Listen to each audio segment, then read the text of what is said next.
So, it is my pleasure to welcome you at the Slavic Institute of Heidelberg University. And at the same time, I have to apologize and to tell you all how awfully sorry I am that Boris Groys, whom we were expecting as keynote speaker of today's event, that he has fallen, I guess, quite seriously ill. He seems to be hospitalized. We all hope he'll be Yeah, back. so my heart goes out to him, and well, my most cordial wishes for a speedy and complete recovery. And that's basically all I wanted to say, and I want to thank everybody for organizing this event. The other night, a colleague congratulated me on organizing this nice workshop, which is an honor which I don't deserve. It's mostly Clemena and Marlene and all the other helpers, so I would like to address you personally and pass this compliments on to the address where it belongs. So I hope we will have a nice and productive workshop, and I'm glad that we even have a small audience of students. So, Clemena, you may introduce. So hello everyone, thank you very much for coming. And I'd like to start, as I should, by thanking everyone who contributed to this event. And so, first of all, of course, our hosts, the Slavic Institute at Heidelberg, thank you very much for showing interest and for being part of this event. Second, I'd like to mention CAPAS. This is the Center for Apocalyptic and Post-Apocalyptic Studies at Heidelberg. And I also want to mention my own institute in Vienna, the Institute for Human Sciences, where we had this idea several months before I came here, and then we got in touch with people in Heidelberg. And so this is basically a collaboration between these two institutes, and then the Ministry of Education and Research in Germany is also involved, so many thanks to them as well. So as you see, it's a sort of seminar where there are more organizers than participants. I hope that this shows that there's interest in the event, and the topic is something that can be of interest to people coming from different disciplines and who are working on different subjects and so on. So I would like just very shortly to tell you a little bit about the concept of the seminar, and then I would like to, I can't stand in for Boris Groys, so I'm not Boris Groys, unfortunately, but I just want to do an overview of one of his books, which is now a classic, and probably some of you are familiar with it. But I still think that it would be nice to look over some of the main ideas there that actually have inspired the concept of this seminar. So in this sense, they are quite relevant. So as some of you have recognized, the title comes from Nietzsche's Zarathustra, who says, all that is falling should be also pushed. And it's something that sort of reminded me of one of the ways in which we can think of the language that was used by the Soviet avant-garde before the revolution, but especially in the first years after the revolution. And basically, you know, when you look at even before the revolution, at the Russian Futurist Manifesto, so this is 1912, 1913, you know, they talk there about how they'll take Pushkin and Dostoevsky and Tolstoy and throw them off the steamboat of modernity. And then you have this sort of language going on in the first years after the revolution. For example, there is a poet who was part of the circle of Mayakovsky. Mayakovsky is probably the most flamboyant representative of this generation and this stream within the avant-garde, the very radical leftist part of the avant-garde. So someone in his circle, Vladimir Kirillov, he wrote a poem in 1918 in which he says, let me just quote that, that in the name of our tomorrow, we will burn Raphael and destroy the museums. Now, the conventional view on that is generally that this is obviously a language which exaggerates, aims to shock and provoke, but thankfully none of these people meant what they said. Now, what we'll try to do in the seminar today, partly inspired by Boris Groys, but not only, is to actually change the perspective and look at this language literally.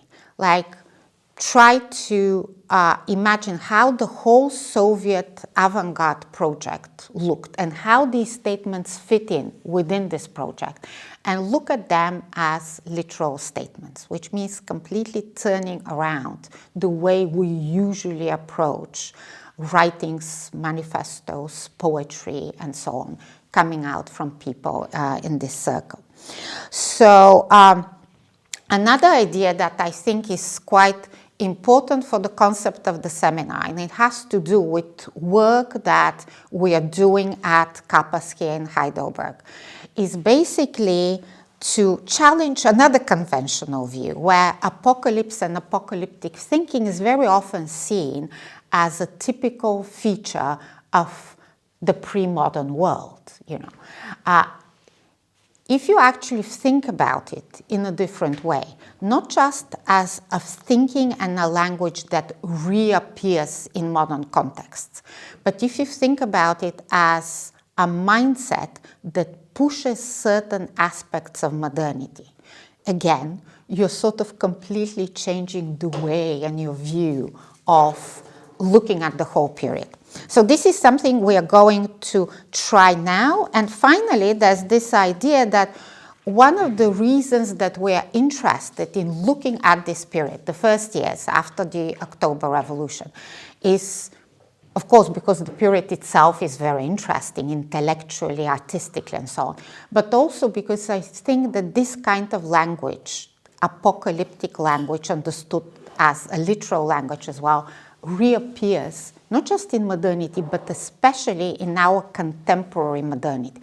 And it's actually becoming predominant. The sort of things which, even if you do certain things, you take certain actions, you don't spell them out because they're unacceptable, have now become acceptable to the extent that you see them and they become very common ways of conceptualizing ideas in politics, in aesthetics, and so on. So I think that, you know, this is more or less some of the, you know, some of the ideas that are in the back of the concept of the seminar.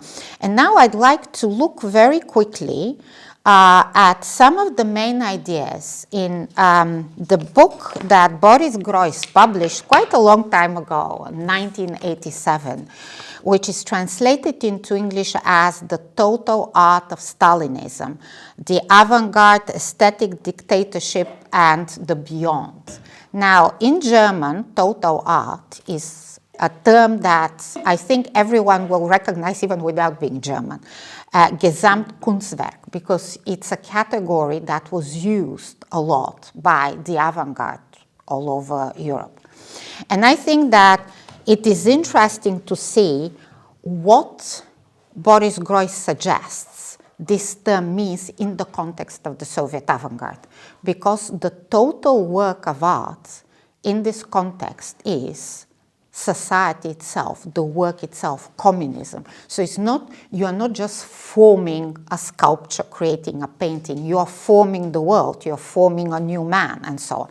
So in this specific context, after the October Revolution and later on in the Stalinist period, a total work of art means something much larger than what we usually understand about that. And as you can see already in the title, there's several main ideas here. First of all, the book is not about art as such, so there's no visual analysis or anything like that.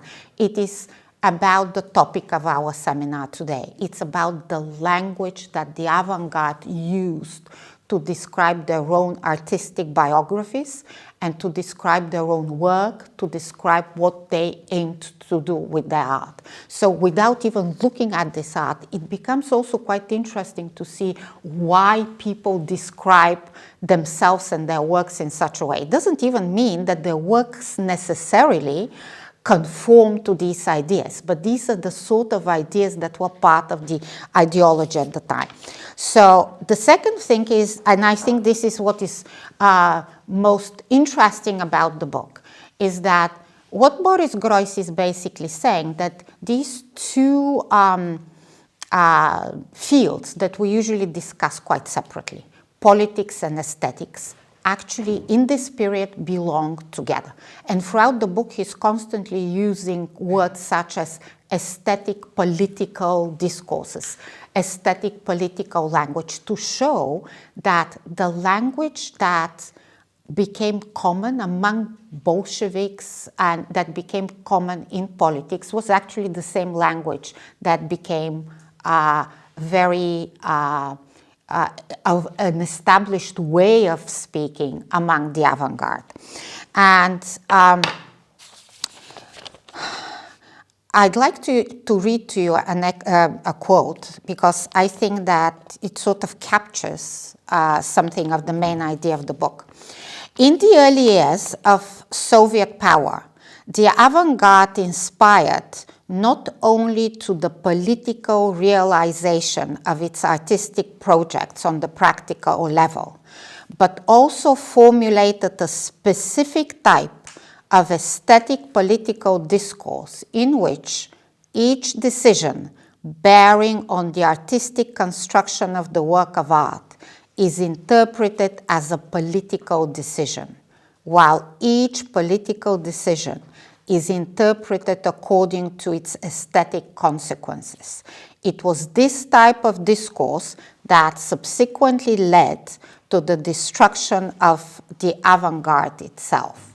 So, in other words, in the conventional view, again, Western aesthetics is based on the idea that art as a category comes out as a result of art freeing itself from religion, from politics, from any other field of human activity and being independent.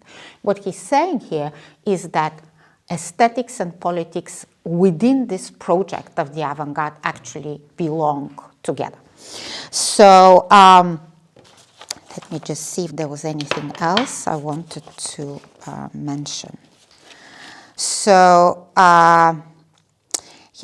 let me just read to you another quote, because I don't think I can express it any better.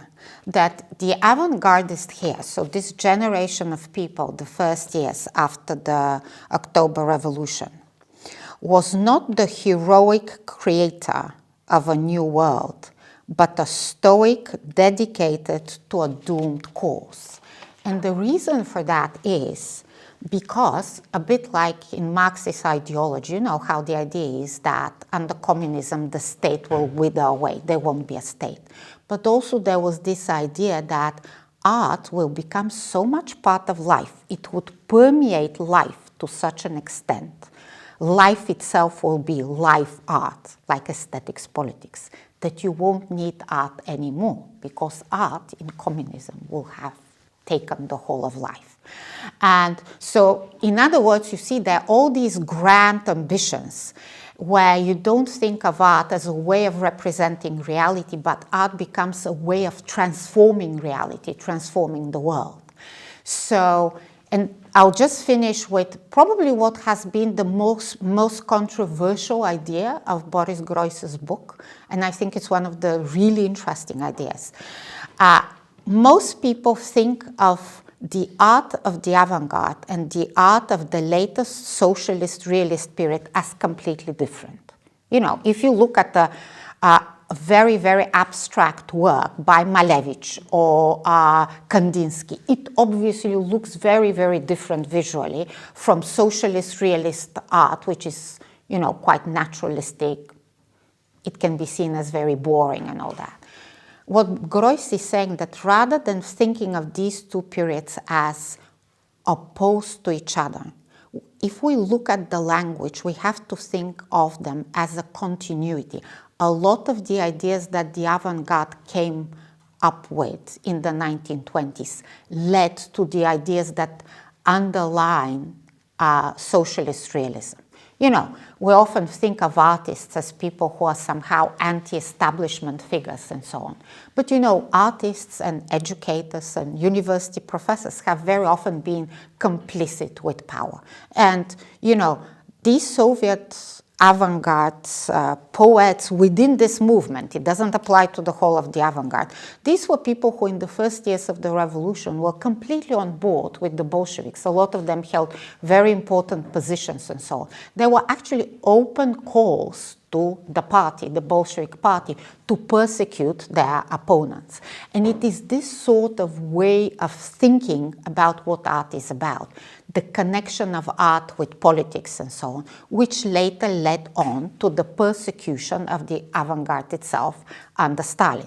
Like Boris Groys says, and I found it even quite funny, that Mayakovsky had his wish fulfilled. This is what he had been asking for, that his work is discussed in the context of other achievements at the labor front, agriculture and so on. He had his wish fulfilled. The party was watching over arts in a proper way, which should have made these people pleased. But they were ultimately the victims of their own projects. So this is the main idea of the book. So I don't know if Boris would agree with the way I've outlined his ideas. I hope we'll be able to hear him at some later point as well. But I just wanted to acknowledge the debt that, you know, in the thinking we are going to propose in this seminar, the debt we owe to his work. And of course, I'd like to wish him a speedy recovery. Okay, thank you very much. So as Clemena already said, and the same applies to me, unfortunately I cannot replace Boris Groys' keynote speech. I wouldn't definitely not be up to this task. I can this least of all because I have until now never dealt with the apocalyptic aspects of the Soviet avant-garde.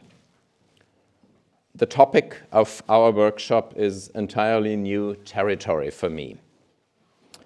But since we now have a time gap to fill, I would like to make at least a small contribution. I would like to introduce you to an apocalyptic text by an avant-gardist who did not live in the Soviet Union and whose work could only be published in the Soviet Union decades, actually 30 years after his death in 1937. In Kiev, there was a first edition of his poetry in 1967, as far as I know. I'm talking about Bohdan-Ihor Antonych, who was born in 1909. The Ukrainian poet who is certainly the one most associated with the concept of the apocalyptic. If you look at Antonich's origins and his literary beginnings, both associations seem quite surprising. The association with Ukrainian and with the apocalypse. Antonich could easily have become a Polish poet. He grew up in a region where the Lemko dialect, a variant of Rusin, was spoken. He wrote Polish poetry as a schoolboy and studied Slavic studies at the Faculty of Philosophy in Lviv, which specialized in Polish philology. The language of Ukrainian literature was something he had to learn first. As far as the apocalyptic, dark element of his poems is concerned, it appears above all in his last, posthumously published volume of poetry, Rotations, Rotacji, from 1938, 1 year after his death. But there it appeared with such force that the editor of the first English language anthology of Antonich's poetry asked the question, a new Antonich? Antonich's first volume of poetry was entitled Life's Greeting, and it contained, for example, a green elegy. All things very affirmative of life, naturally, just the titles. Here, if I may quote Bohdan-Ihor, the poet turns to memories of his native village, to the sad beauty of the Lemko countryside, to the mysterious lore of that land. His second volume, Three Rings, from 1934, contains longer elegies with childhood memories and miniatures where, if I may again quote Bohdan-Ihor, the voice of the earth speaks directly. Again, Rubčak, I quote, "Historical time does not exist in this realm, neither does death." All this is not very apocalyptic, of course. Time here is the cyclical, regenerative time of nature and myth, where past and future are contained in the eternal present. Antonich proposes to praise the beauty of our temporality, on which the poet must always be drunk. In order to feel this truly human time with every cell of his body, the poet must enter into a state of Dionysian ecstasy, unquote. Antonich is preoccupied with blending with timeless nature here, a preoccupation that is much more pagan, animistic, than it is Christian. He urges, I quote from another poem, "Learn the forest language from the Bible of foxes and deer," which is certainly not the Bible as we know it. The poet's blending with nature goes so far that he himself becomes an object of his scientific observation of nature, placing himself on the same ontological level as the grass or a maybug. In one poem we are told, and this is a third-person narrative about himself, Antonich was a maybug and lived on cherry trees. In another poem he announces, Antonich grows, the grass grows, the curly poplars are greening. Oh, bend, bend a little, magical words have a meaning. Some of Antonich's poetry from these years is also reminiscent of the Bergsonism of Bolesław Leśmian, who coincidentally died in the same year as Antonich. Others have seen references to Orphic poetry, particularly to Rainer Maria Rilke, whom Antonich knew very well and from whom he translated two poems into Ukrainian. Leśmian, Rilke, Orphism, whichever reference we prefer, little seems to indicate that his late poetry would suddenly be dominated by themes of the apocalypse. He can hardly have foreseen his own death either. He died quite unexpectedly from appendicitis, an inflammation that rapidly spread to his lungs.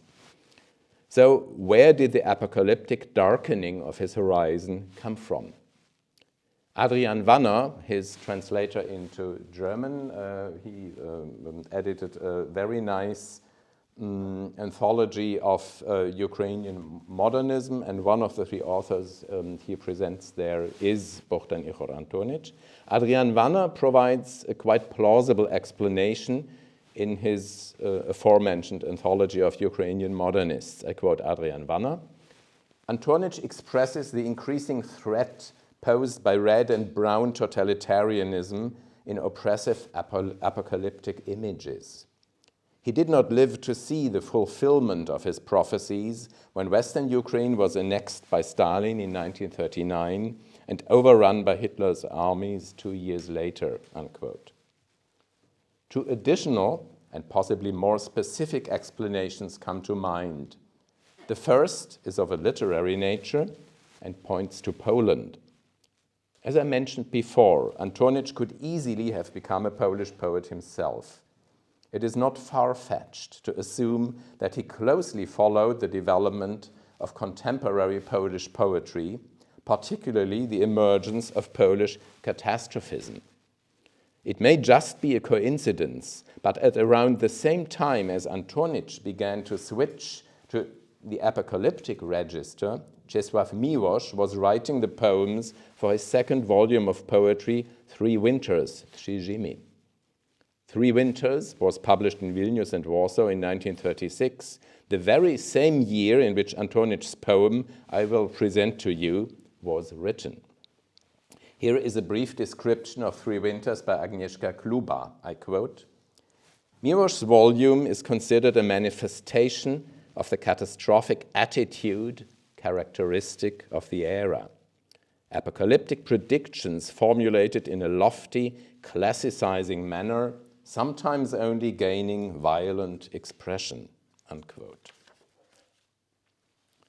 The combination of classical rigor of form and apocalyptic content is undoubtedly also a characteristic of Antonich's poetry.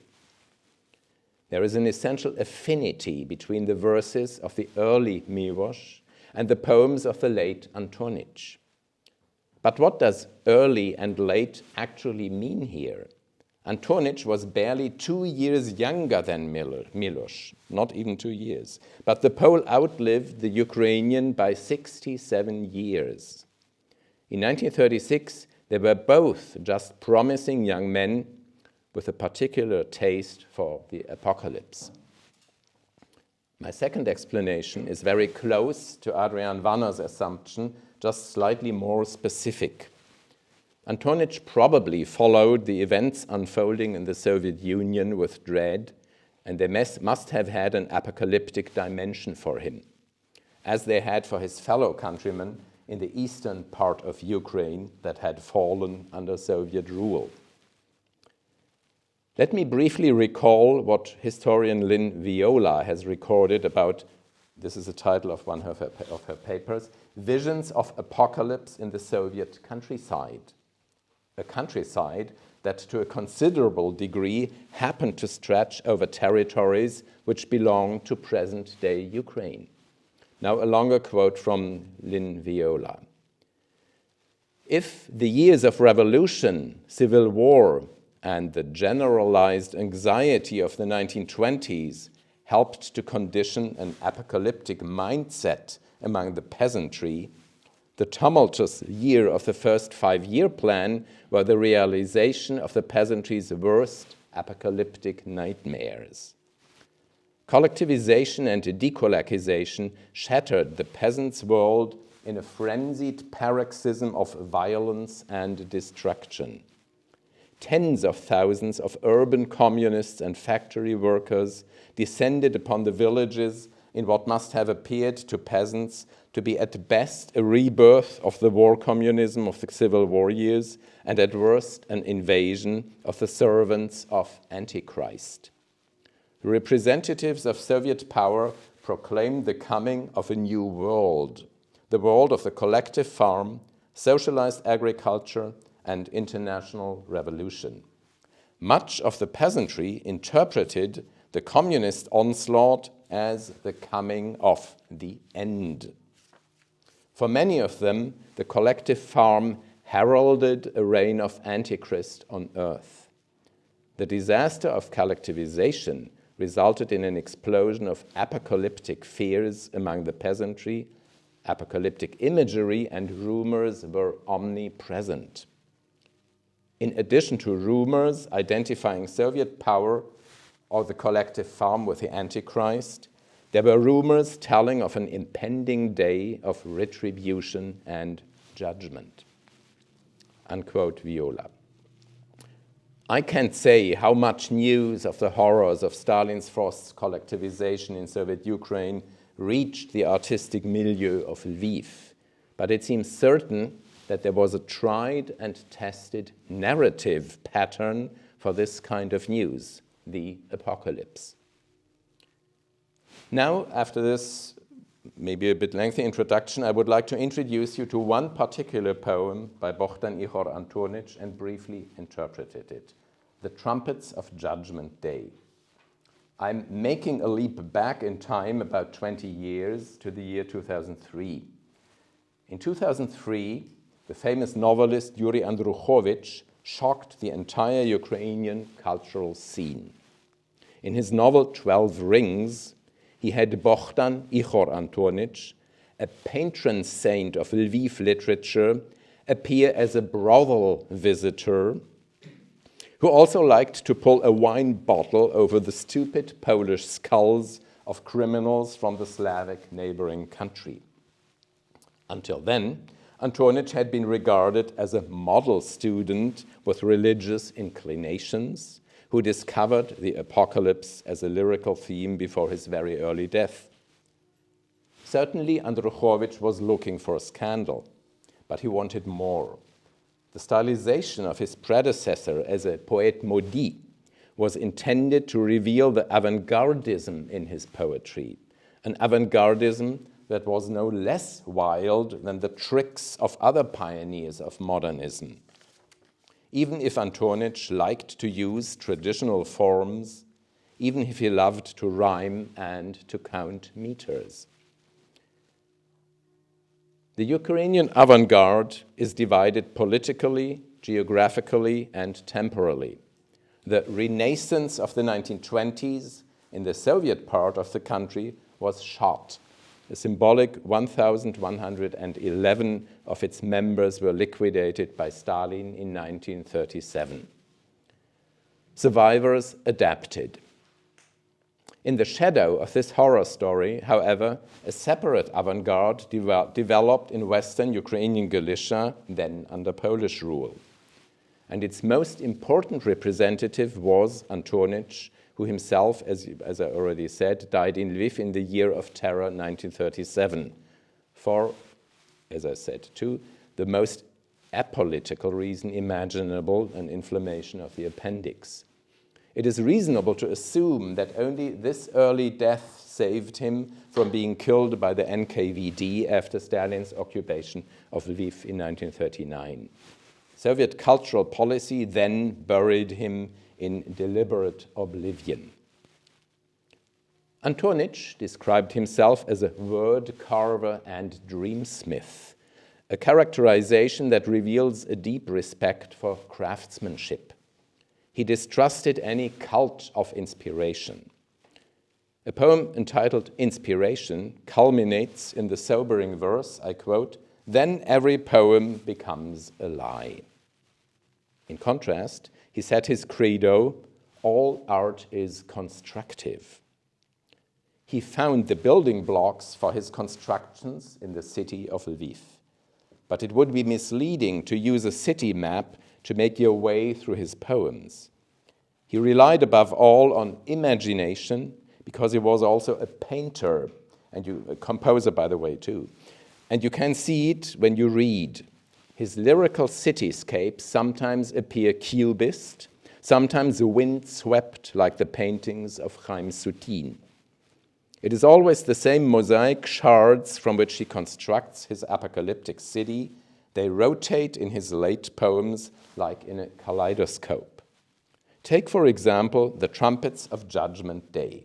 And now it is time for my little clip, since, as I already said, I don't speak Ukrainian.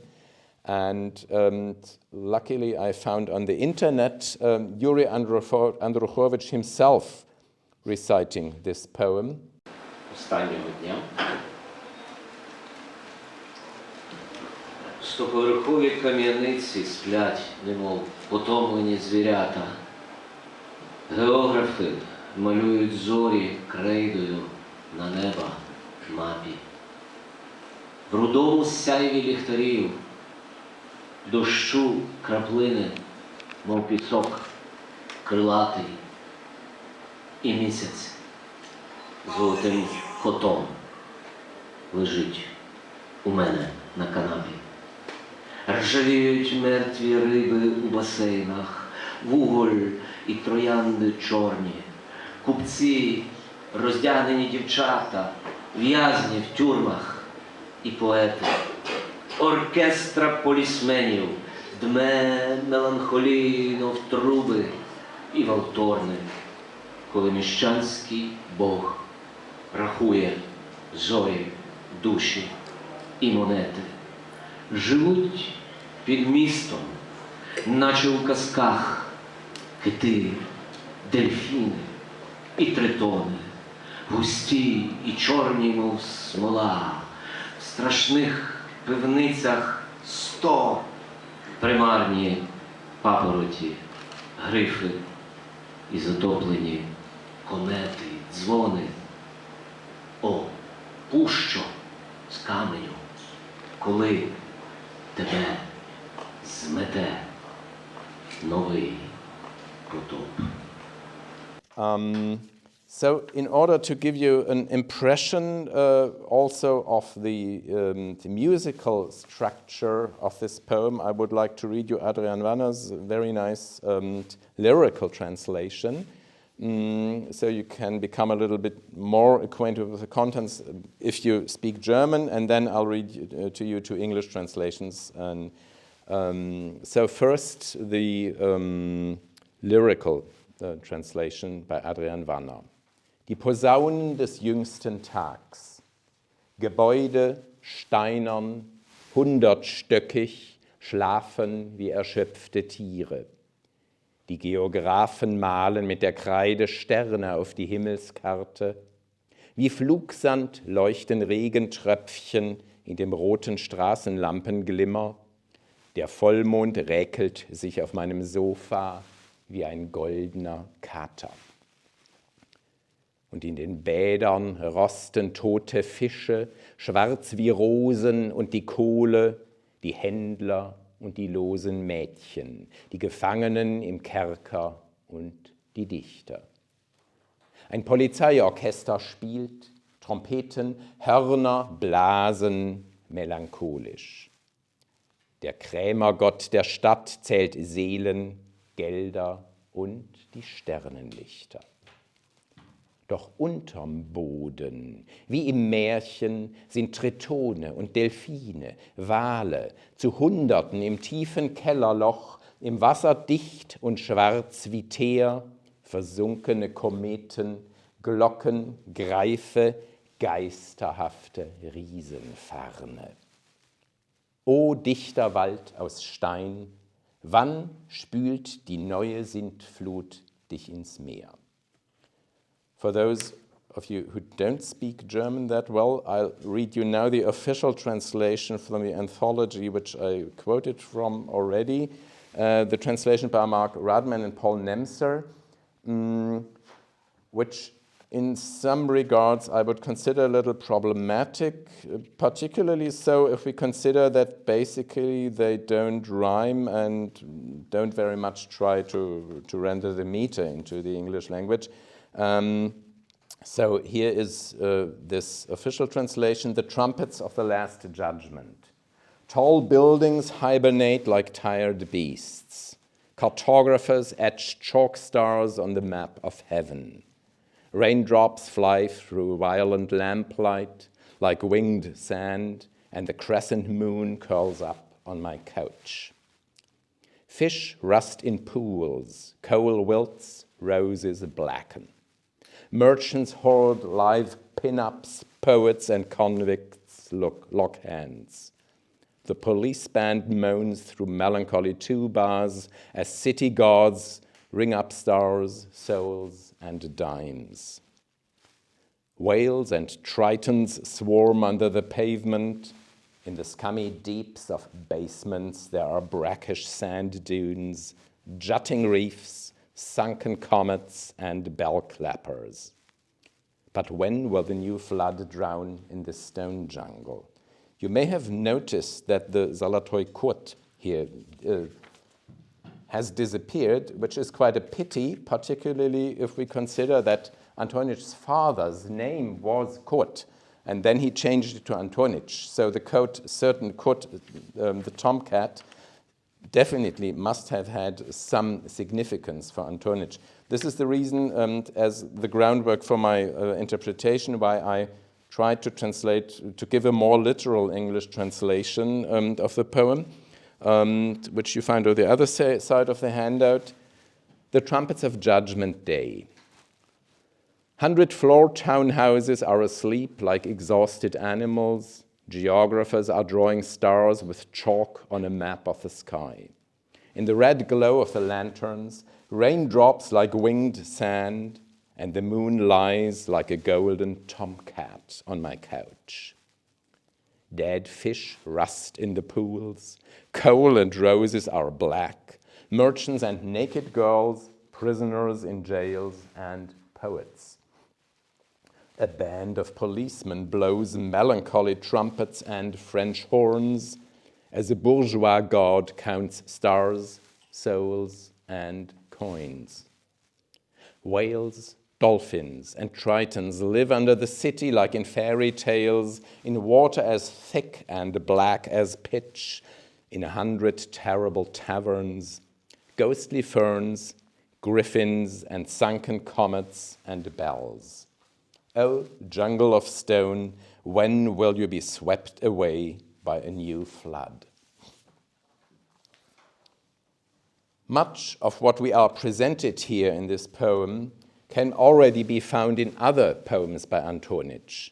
I just flipped through them and found, for example, the tomcat in other poems by him. The tomcat, the orchestra, trumpets and French horns, merchants, policemen, prostitutes, dungeons, pools, fish, dolphins, street lamps, stars, comets, maps of the sky, the bubbling under the earth's crust, the impending flood. Everything has already been there in his poetry. And yet, how new these elements appear in the present poem. The most surprising thing about the Trumpets of Judgment Day is actually its title. At first, it seems to point to nothing. Only the very last verse confirms what the title announces. Only at the very end is a new flood promised, as in Matthew 24. If this verse did not exist, the flood would catch us cold at the end. Everything else between the title and the final verse promises all sorts of things, but not the apocalypse. Instead, Antonych shows us a montage of mutually exclusive images in the first stanza, rain and moonlight. Light pollution and stargazing are just as mixed up here as geography and astronomy, indoors and outdoors, the moon as a golden tomcat on the sofa. A cubist coexistence of different perspectives, a suspension of spatio-temporal continuity in a hovering simultaneousness. The second stanza confuses the categories in a different way. Here, the organic and the inorganic, rusting fish, roses and coal, romantic outsiderism, prisoners and poets, and shameless commerce, merchants and whores, merge.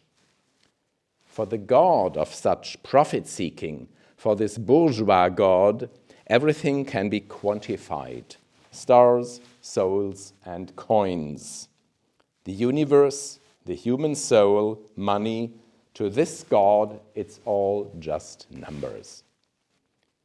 It comes as no surprise that the powers that be become melancholy in the face of such a leveling of values. You won't find the moral trumpets from the book of Revelation here, only brass instruments. The apocalypse will not come from above anytime soon. It is already rumbling underfoot in the form of the past. The city's stone buildings are built on less than sand, on water. Lurking underneath, in exact correspondence to the 100 floors built by humans, are hundreds of water creatures. Compare the last verse, the last stanza to the first verse. The 100 is there, reoccurs. Together with the sunken comets, griffins, bells, and giant ferns, they mark out a vast prehistory that spans the universe, sunken comets, pagan myths, the griffins, Christian rituals, the bells, and the history of the earth, the giant ferns.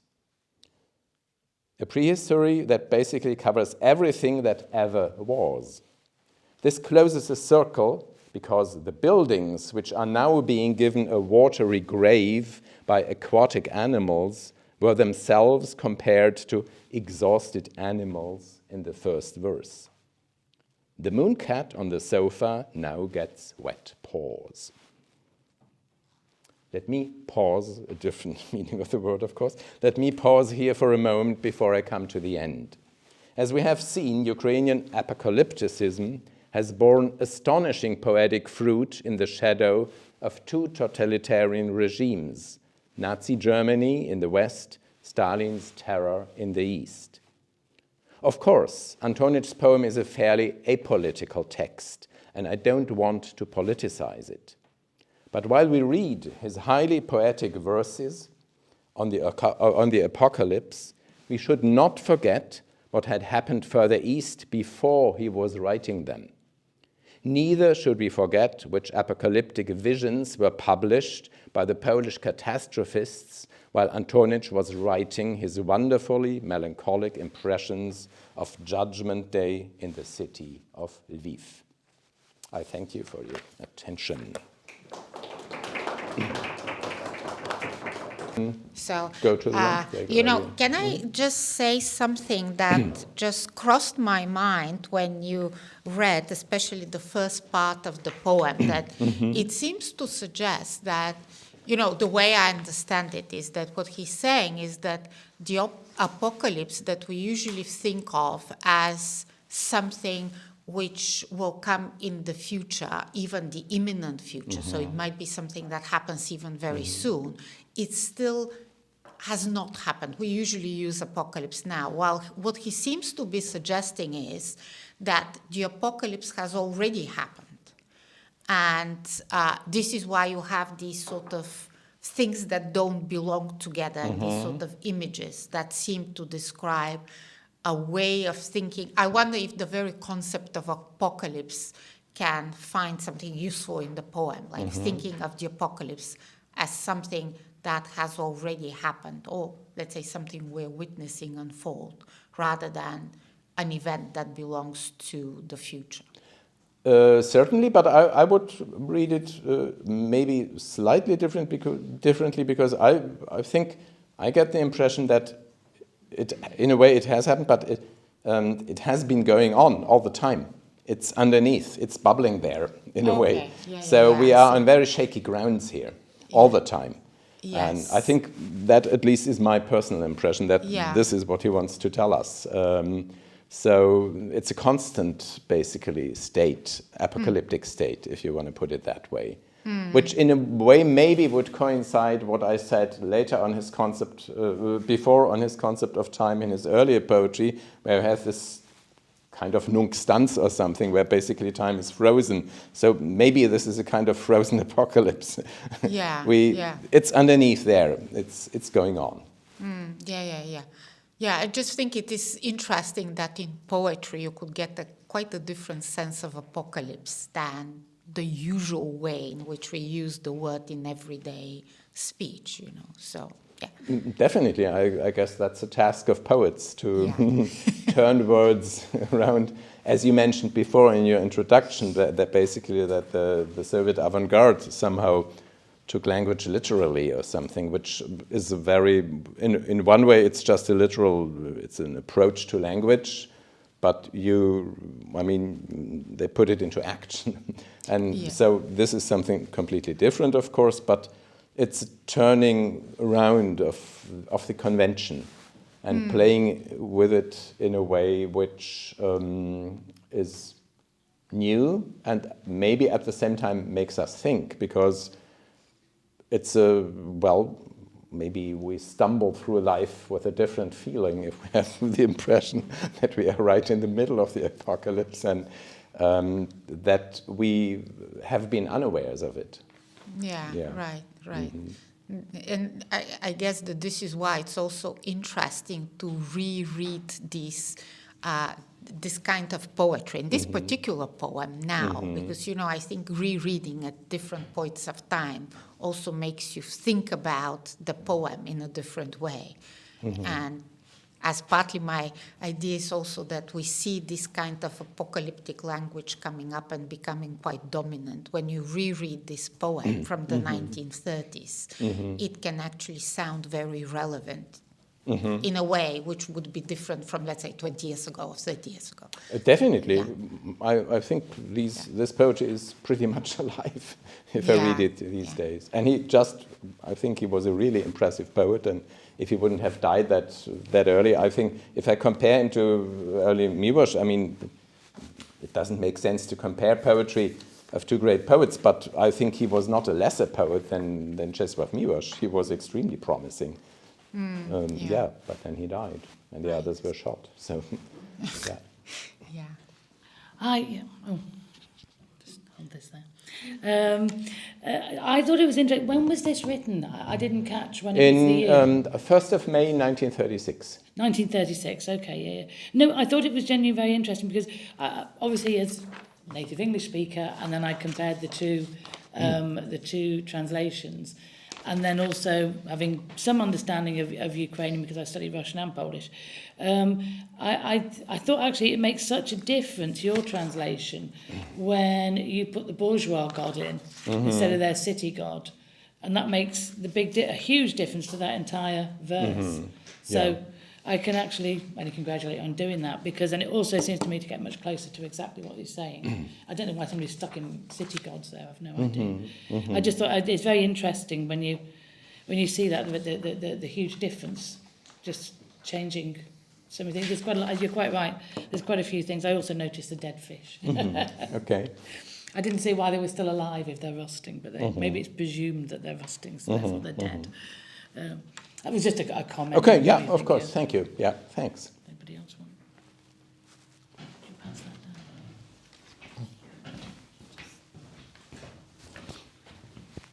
So, thanks. So, my name is Thomas Meyer.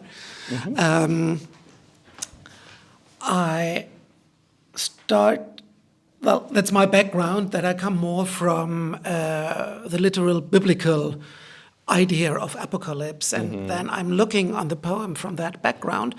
I would say, in my eyes, the apocalypse which is spoken about is in the future and not already has happened, because the trumpets in the biblical version are at the start of the final judgment, after Armageddon, but at the start of the final judgment. So there's something which lies ahead. And also, so for me, it related to the last line of the poem.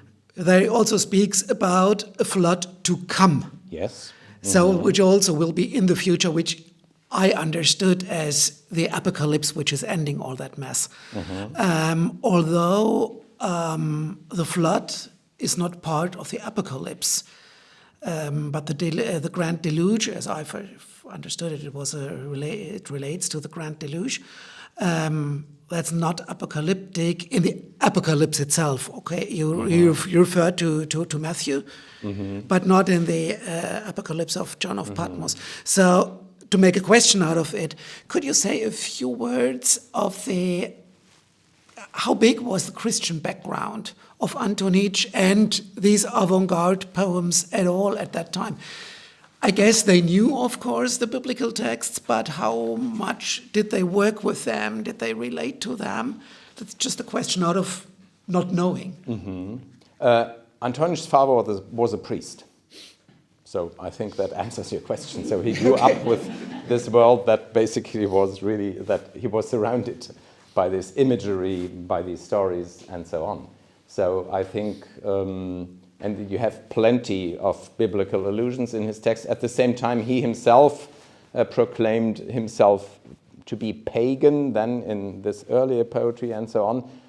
So maybe it's in his late 20s, he was 28 when he died, 27 when he wrote this poem, for example. Maybe it's a returning of motifs from his childhood, and he dealt with his childhood in another way in his earlier poetry, and this is a recurrence, I think, of a narrative which I suppose he grew up with. Yeah. As far as, I mean, you're all right. Of course, there is an announcement of the new flood in the end, but still, I mean, underground you have the whales and dolphins and tritons and so on, so it's already there already. And I really think it's quite important that this and the number 100 or when we have, I would say, a larger extension of time, it's not 1,000 years, but here it's 100, the number 100, somehow rings a bell in this context, and that the townhouses have the exact same number of floors as the 100 taverns, which are basically well, swimming on the surface of water as thick and black as pitch, to me gives the impression that the apocalypse is not just a thing of the future, the flood announced by Matthew. But of course, I'm not very well acquainted with the biblical background, so yeah, okay. Okay. Okay, thank you.